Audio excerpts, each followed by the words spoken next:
Hi, my name is Adam Fidel. I'm with G. Fidel Roofing at 101 South Mary Street in Newport, Delaware. What we're talking about today is how to identify storm damage as a homeowner. The three major types of storm damage that will affect your roof or your siding on your house will be hail, wind, and tree. Sometimes you'll get a rodent here or there that could chew through, but those are the three major types. Hail is very difficult to see from the ground for your roof, but it's sometimes something that you'll be able to identify on your siding. Obviously, if you have vinyl siding, the hail, if large enough and dense enough, could actually puncture through the vinyl or crack it. So if you see some unusual cracking, know that it's probably caused by either a hailstorm or, the neighborhood kids are playing tennis against your house. So with wind damage, it's not as difficult to identify wind damage from the ground when looking at your roof, although you probably still won't be able to see all of it.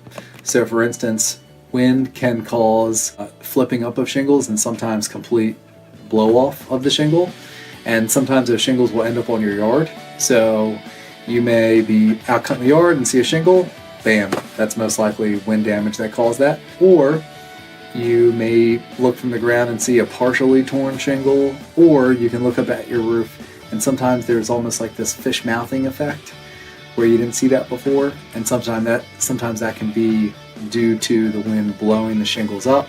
And then the last damage to your home, typically caused by a storm, would be tree damage. So when you're looking from the ground and you have your roof in view, if there's any large branches, even if you can't see punctures or holes through the roof, that's typically going to result in damage to the asphalt shingles. They're tough, but they're not that tough. Small twigs and stuff like that, an asphalt shingle can usually handle, but anything over, quarter to half an inch in diameter, it's probably going to do some damage to the asphalt shingle. And then obviously, if you're up in your second level of your house and you see any staining up on the ceiling, that's typically an indicator that something's punctured through the roof and you are possibly a candidate for storm damage to your home.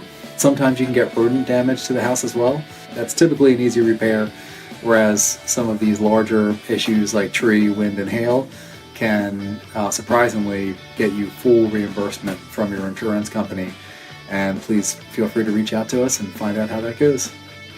You can reach out to G. Fidel to find out how to go about that process at 302-225-7663, or feel free to get on the web and find us at our webpage, www.gfidelroof.com, or you can email us at service@gfidelroof.com.